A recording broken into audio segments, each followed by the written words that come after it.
All right, we're back. HSC Podcast 173. It's our weekly movie reviews. I know we have some people that just watch for the movie reviews, and we appreciate that. Don't forget to comment. It is Christmas time, so we're looking for Christmas movie ideas, any top fives, old versus new, any ideas you have. Give us some Christmas movie ideas because we're going to be reviewing those the next couple weeks.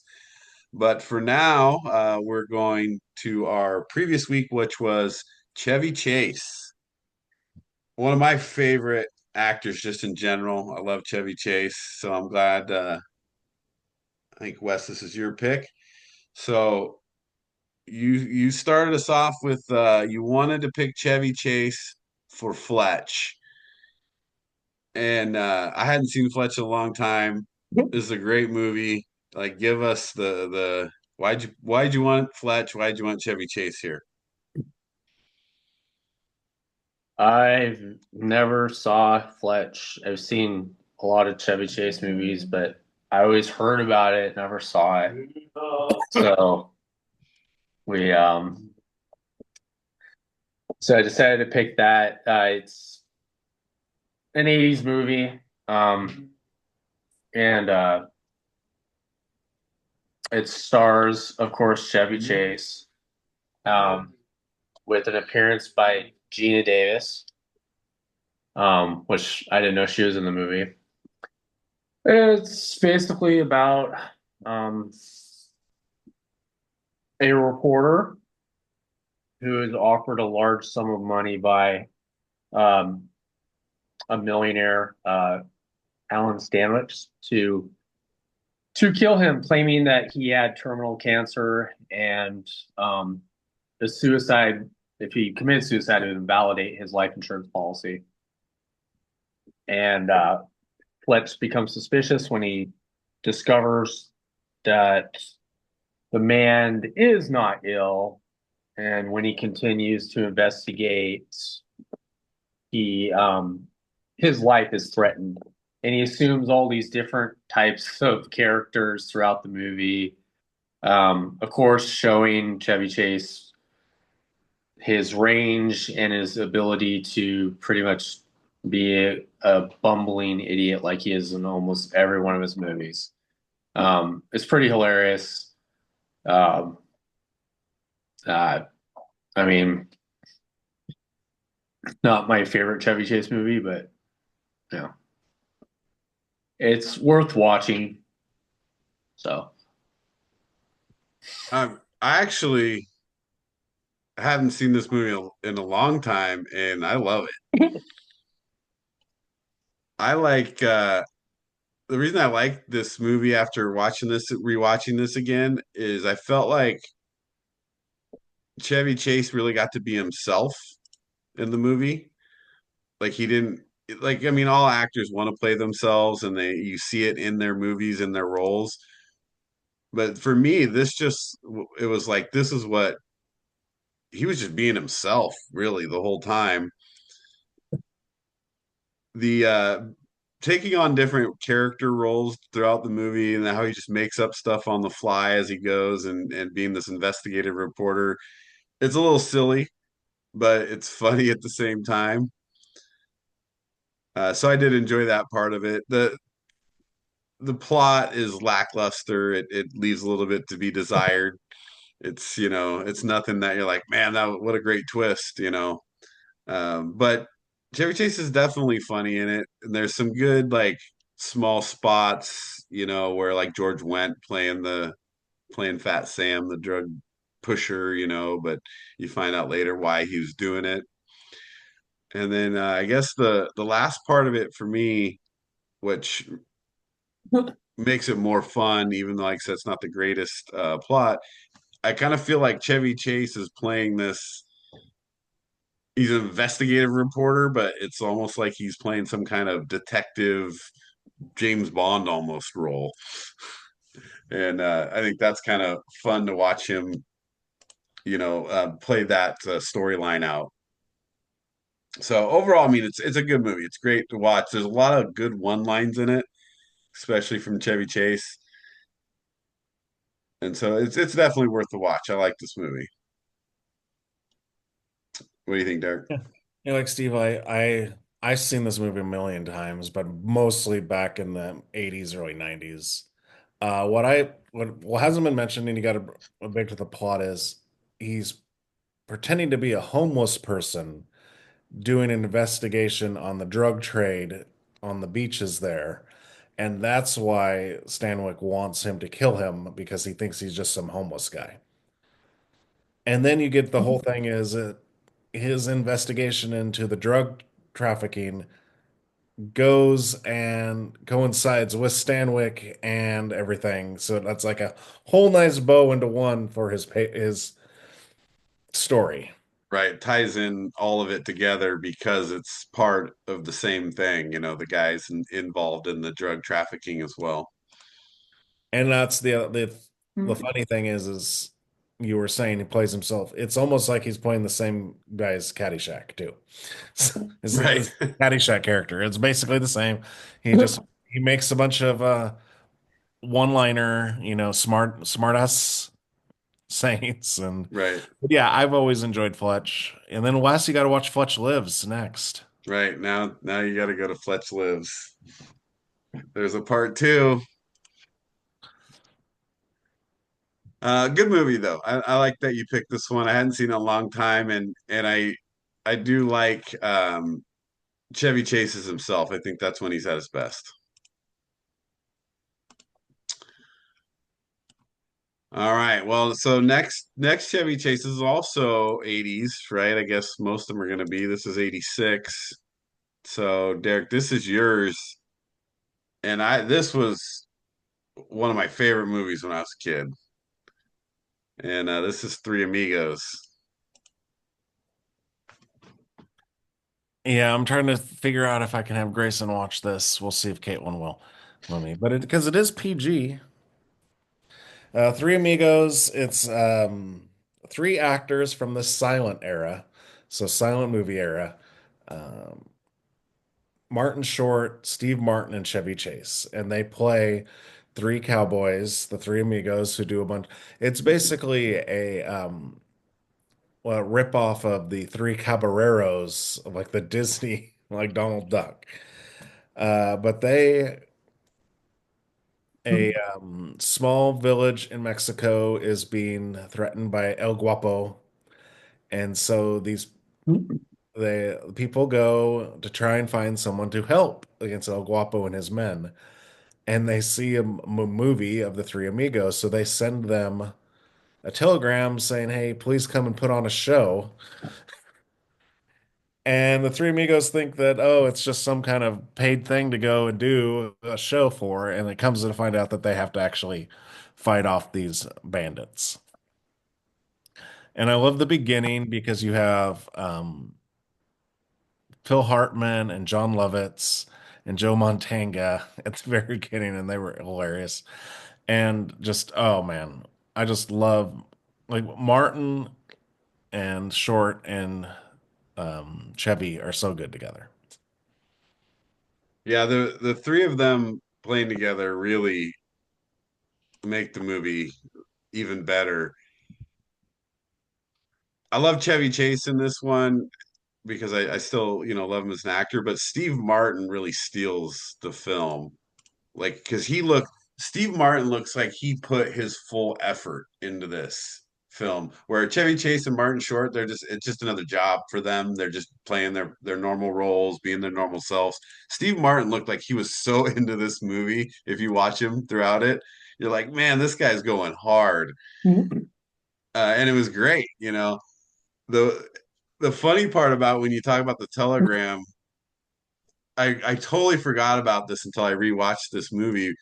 They couldn't pay for all the letters of the telegram, which is why the three amigos think it's a show instead of like really going down there to fight actual like El Guapo and the drug guys. So uh it's just fun. It's fun to watch. It's a good movie, but it's got three really funny guys in it, and they do a good job playing together.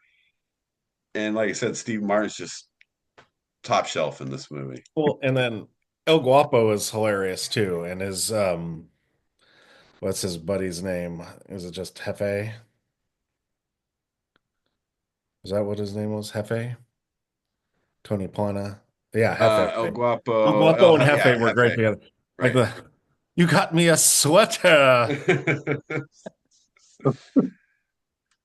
Oh man. What's your take on the Three Amigos, Wes? Yeah. Haven't seen it in a while. I seen this, well, I saw this movie when I was a kid in the theater. I just, the one part that I can't, of course, the uh the dance or the salute, Oh three yeah. amigos salute. Like we used to do that when we were Oh, kids. I know. And now I look at it, I was like, dude, we're so stupid. Like, dude, everyone, kids nowadays make fun of us for this. But yeah, the singing bush is always one of my favorites. That part, and but just the line where like, what is it? Wherever there is injustice, you will find us. Yeah. Wherever there is suffering, it's like really, yeah, it's a classic. It's an '80s totally. You can't take it serious classic. Oh. When the end though, it's not the very, very end, but it's near the end when Steve Martin's like, I'll be back. And she's like, Yeah, Why? why? yeah, yeah. Oh man. I So love it. So at the beginning, you have the girls talking, and she's like, "Oh, I really like the dumb one," and they're like, "Which one?" right. They're all And then at the end, when the girls go up to give kisses, and then the the woman shows up for Ned, for Martin Short, who hasn't been seen through the whole movie. Turns out in real life she was a Playboy playmate, but they bring her oh and, yeah. and then Chevy Chase and Steve Martin are like, "What?" Yeah, it's really good. It's funny. I mean, it's not a great. It's just funny. It's like it's entertaining. You're probably not going to watch it a million times, but we watched it a lot because there wasn't as many movies for us to have access to. So that's a good one. So wrap up third one here. 1980. My pick here is Caddy Shack, and so Caddyshack is just one of the longtime classics. You talk about great golf movies, you talk about great comedies. It falls into both those realms. The Chevy Chase is yes, he's in it. He's good in it. He plays a role that fits him very well as Ty, the golfer and the lumberyard owner, and he's got the money and everything like that, but he's also just plays like into his funny lines a lot. The movie though is really about this kid, right, who's a caddy, and these other kids, in the caddy shack, and it's about teenage love and all these things, but then you have all of this comedy coming in from people, like Rodney Dangerfield and Bill Murray, who take this movie, which was probably written just to be about like the a young kid being a caddy trying to pay his way through college and some of the crazy antics that happen at the Caddy Shack turns into this wild movie with all these actors, just funny people coming in, and this crazy stuff from Bill Murray having to try to get rid of the gopher and blowing up all over the golf course, but then Rodney Dangerfield's coming in, and messing up the whole country club and having the argument with what's the guy's name? Is that Ted Knight? Yeah, Ted Good. Knight. Yeah. Ted Knight, right? And then they get into their betting, and I mean, there's so much happening in this movie, but ultimately, what's the movie about, right? It's about Danny, the caddy, right? But there's just so much else happening that it makes the movie just incredible. But if you just want to watch it for Danny and the Caddy Shack and the kids in there, because then you got guys like oh God, why is the name just escaping me right now? The other caddy, the Danny? no, What? Danny's the caddy guy. Who's the other guy that plays a caddy? He's always got his cutoff shirts. Oh yeah, Scott Baio. yeah. And so it's so funny because there's just all these different characters and character actors and famous people and so it's a great movie. You laugh the whole time. It keeps you into the movie. The plot is basic, but then it goes from that basic plot and turns into all these, side stories. And you've got original music by Kenny Loggins. Yeah. The Like, come soundtrack. on. So that's So Steve, I got to blow your mind. That wasn't Scott Baio. oh, it wasn't? No, he was name was Scott Colombi. He was the one that was the rival caddy. Oh yeah, because he's from that's right. It looks like Scott Baio, but Yeah, he also played in Porky's. Porky's. That's right. But he looks like Scott Baio. Yeah.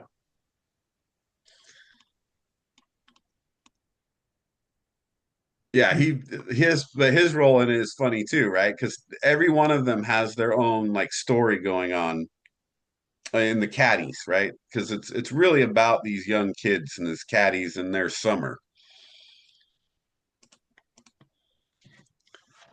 But what's your guys' take on it? Well, I mean, you said it before. Chevy Chase is good in it, but it's everyone else kind of steals that movie. Um, Rodney Dangerfield. Oh gosh. The oh, look at that outfit over there. You buy that, you get yourself a free bowl of soup. But it looks good on you though. That was it. Yeah. Or that hat, right? It was Yeah, the it's a hat. The hat. hat. Looks good on you though. Yeah, and yeah, Ted Knight. I mean, he was supposed to play the straight man, but he was hilarious in that too. He's like, well, and yeah, it's just the story is Danny Noonan just wants to get a scholarship, and he has to kiss a lot of butt to do it, and he doesn't want to, but he's just like, and he's got his girlfriend, and she's pregnant, right? Doesn't she get pregnant? Yeah. Isn't Yeah. that the yeah? Yeah. And she's a girl from Animal House. But yeah, pretty much it's then you got Brian Doyle Murray also. Bill Murray's brother plays the um manager of the Caddies. Right, yeah. So, but it's got so many great lines and great little scenes. You got Noonan, Miss Noonan. So, but yeah, Chevy Chase is good in that, but it is like the whole part with what's her name with Lacey is just kind of weird. Yeah. Well, Chevy Chase's his whole role is a little weird, Yeah, but I think that's kind of the point for him in that movie. No, he's eccentric. Yeah. yeah. He's totally eccentric, and he's like the guy. Like he's always trying to give Danny advice on golf, but when it comes down to it, he can't. When it's crunch time, he can't handle the pressure. And that's kind of the funny part with him is like he gives advice, but doesn't really know that he's not really in the business of giving. I mean, he's hilarious in it just because he's just himself, you know. But yeah, Rodney Dangerfield. I mean, there's so many.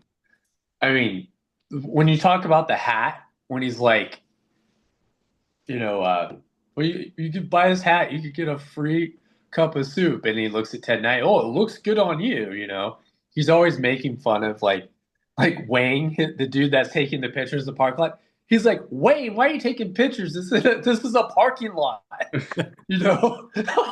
And then but when Ted Knight's like on the tee and he just walks up to him, he's like, come on, let's go, hit the ball. And he's like, don't you have any manners? He's like, $100, you slice it into the woods. And he does. And dude, Rodney Dangerfield makes the movie. It's just, it, you know, uh, it's a great ensemble cast of characters. And if there was a comedy in the early 80s that should have been recognized as one of the great comedies, it's this one. Best Well, golf movie, Caddyshack. Worst yeah. golf movie, Caddyshack 2. Yeah. Yeah, and just the whole the wagering part, the gambling part of it, where he makes the bets to, start playing for money, and Yeah. then Danny Noonan has to play, and He's like, you don't belong at this golf club. He's like Ted Knight. He's like, I don't want it. This place is a dump, but I'll buy it.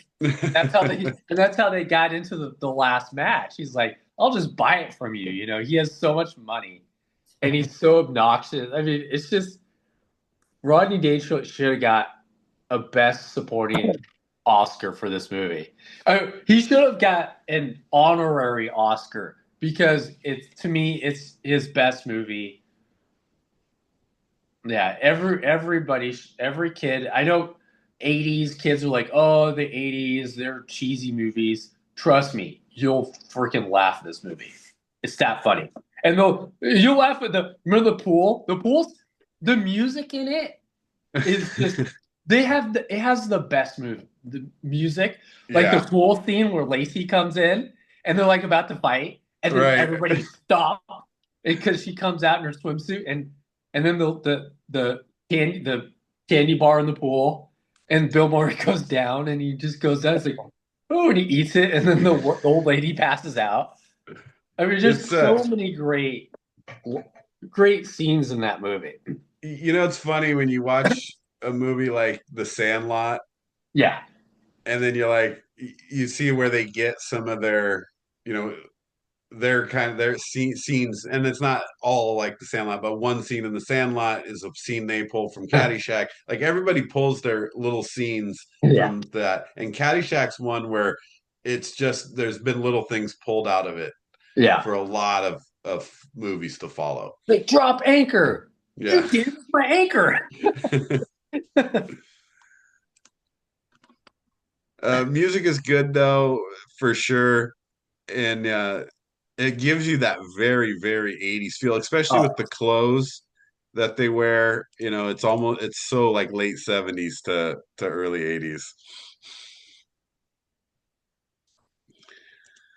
Yeah, so that's three good Chevy Chase movies. So we had Fletch, Three Amigos, and Caddyshack. Any other call outs for Chevy Chase? One I almost did, Spies Like Us. I thought for sure that we were going to be doing Spies Like Us. I thought it was Spies Like Us until I realized. I was like, oh, that's the other one. So, But obviously, Christmas Vacation, Vegas, all the vacations, he's great in.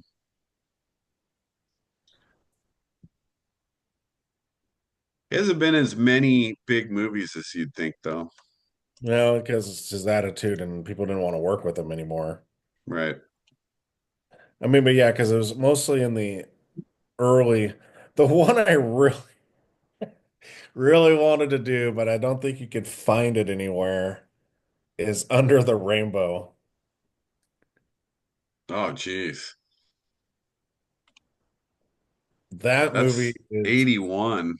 ridiculous. Now I gotta watch it. It's got Carrie Fisher in it. Yeah.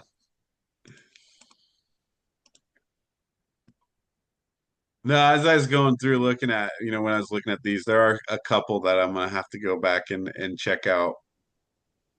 That might be one of them. But I think we got a good handle on Chevy Chase movies there. But with Christmas coming up, speaking of Chevy Chase, of course, if you guys are listening, you got to watch Christmas Vacation. I'm sure everybody's seen it, but that has to be one of the best Christmas movies ever.